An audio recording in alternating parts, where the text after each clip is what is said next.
Michael talks about that, plus the image recently attached to him as a creative has-been. Watch. Does it frustrate you professionally or personally when people say that this Jackson project flopped or that happened? Your number one compilation, for instance, 7.5 million copies. Now, I think that's quadruple platinum or whatever it is that you label it, and yet the characterization by some in the music business, at least, is that you're not, that it wasn't a hit. How do you feel about that? Number one, I don't know which project you're talking about, but the compilation, the last one. It was compilation is it's a huge success. 7.5 million. Yes, and that's but how come that's not the headline? It's a huge success. Exactly. Why is the headline? Because negative news, sensationalism seem to sell more than wonderful, positive news, and people rather hear gossip, I think, sometimes, than the truth. And my last 8 albums have all entered the charts at number one, and so people like to sensationalize things and make up stories and rumors, and sometimes... Does it hurt your feelings?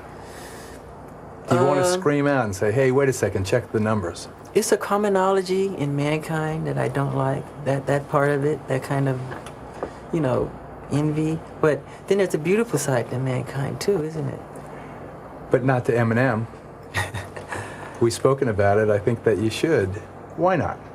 Speak about what? About Eminem and this and how really rude it was for someone who made his money from the community, as Eminem has, to now diss the community in a sense, and a racist, and I've said it, very bold-faced, bigoted kind of presentation.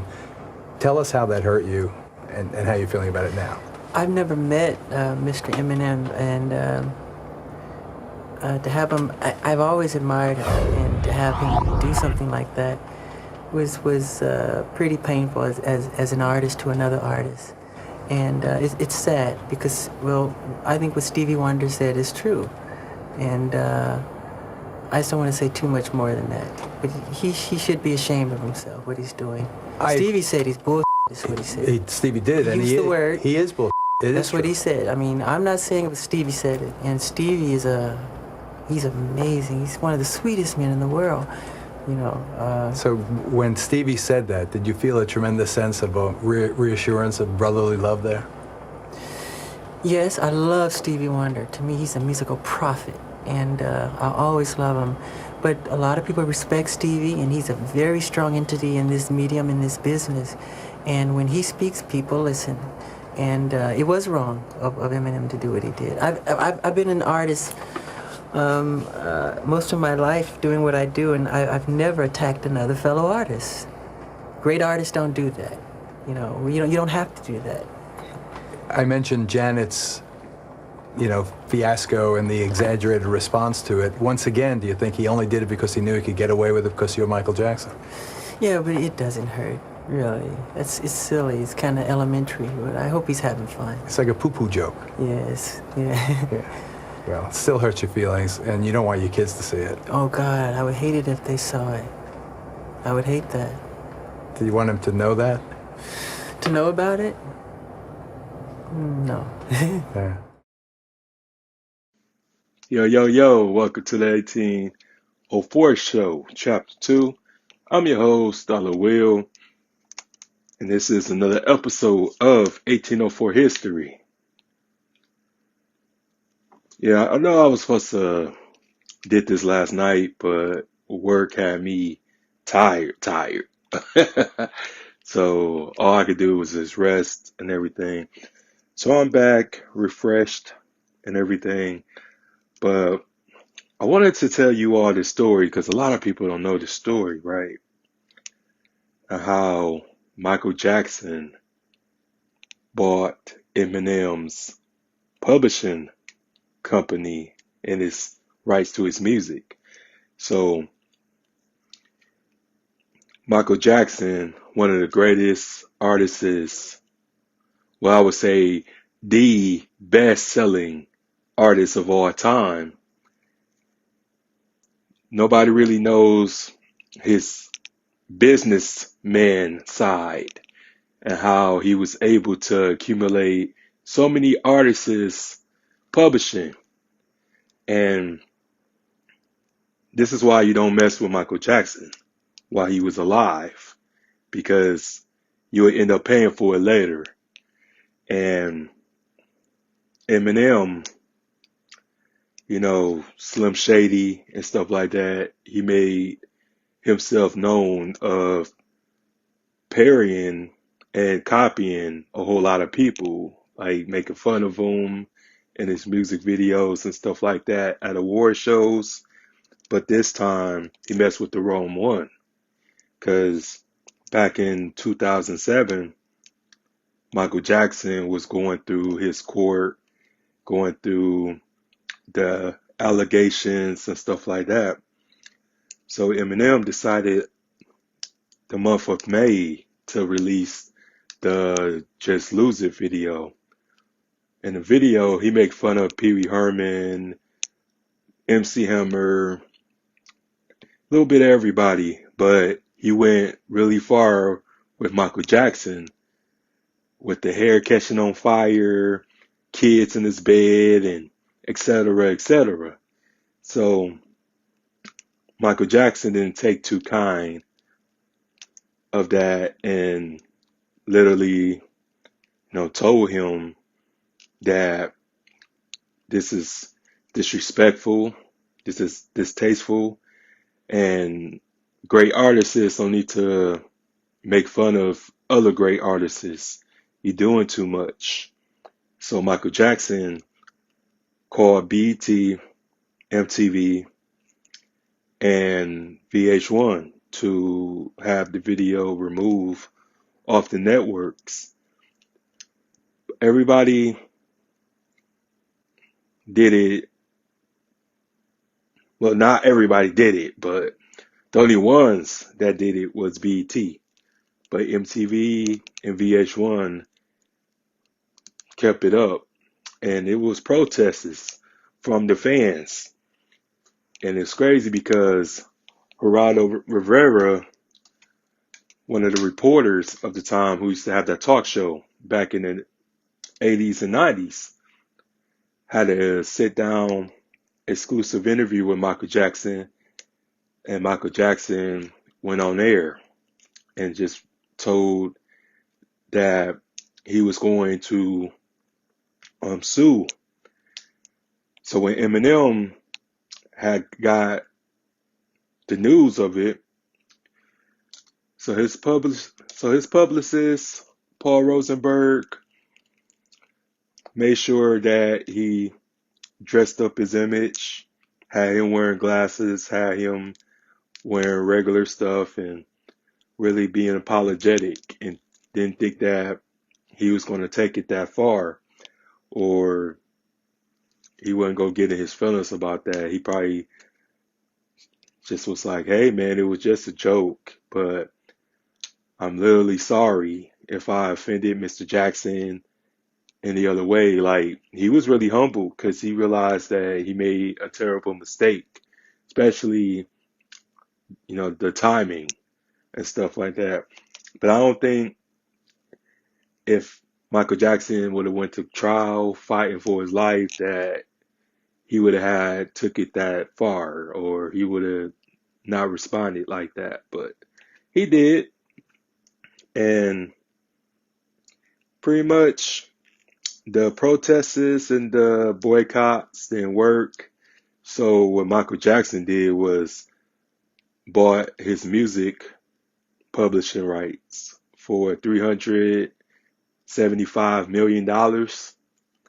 So anything that Eminem did as far as albums, shows, performances, um, clothes, all that, marketing, all of that, Michael Jackson get a check. Not just Michael Jackson get a check, but his kids had got a check. And his whoever was in charge of the Michael Jackson estate. So this is why you gotta be careful who you talk about. You gotta be careful who you kick while you're down, because you just don't know what that person can do. And this is why I believe Michael Jackson was murdered, because he owned so many people's publishing. And they always want to say that Michael Jackson was broke, but he wasn't broke. You can't be broke when you own the Beatles catalog. So you can't be broke. They just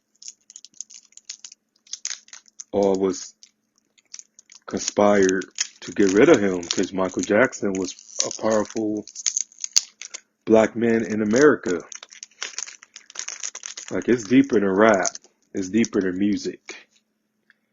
Because when you start thinking about millions and billions of dollars at stake, oh yeah, you got to get out the way. You got to disappear. You know what I'm saying? Because the music industry was founded by the mobsters, and funded by the mobsters. What people don't realize is that still exists. Even though like the original OGs is gone, not their offspring. So you have to really understand how crooked the music industry truly is, and how, they will blackball you and, charge you with false allegations and, as far as sex and, many variations to ruin your image and ruin your reputation so they can get everything that they want from you. So we have to just make sure that every story that comes out isn't true.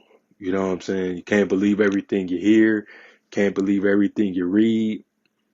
Real eyes recognize real lies, but people just gravitate to drama and negativity. And Michael Jackson was innocent. Michael Jackson just learned the game. He just learned the industry. He learned how they stay rich, and he wanted to soak up all the knowledge that he knew so he can be set for life, and his family and his kids can be set for life. But he ended up getting killed because he had too much money. He had too much publishing. And once you know that the money, because really it's called the music business for a reason. And when you sit back and think about it, talent is only 85% of the job, but business is really key.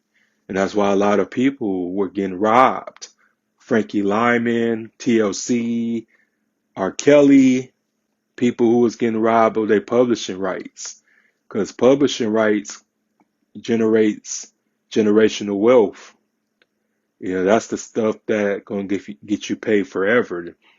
That's a check that you always gonna see. And Michael Jackson made so much money with the album Thriller to the point of he didn't have to record another album again, but he just loved the music. So that's what made him become a legend, icon. But yeah, Eminem, for I would say a good 2 years or few years, pockets was hurting.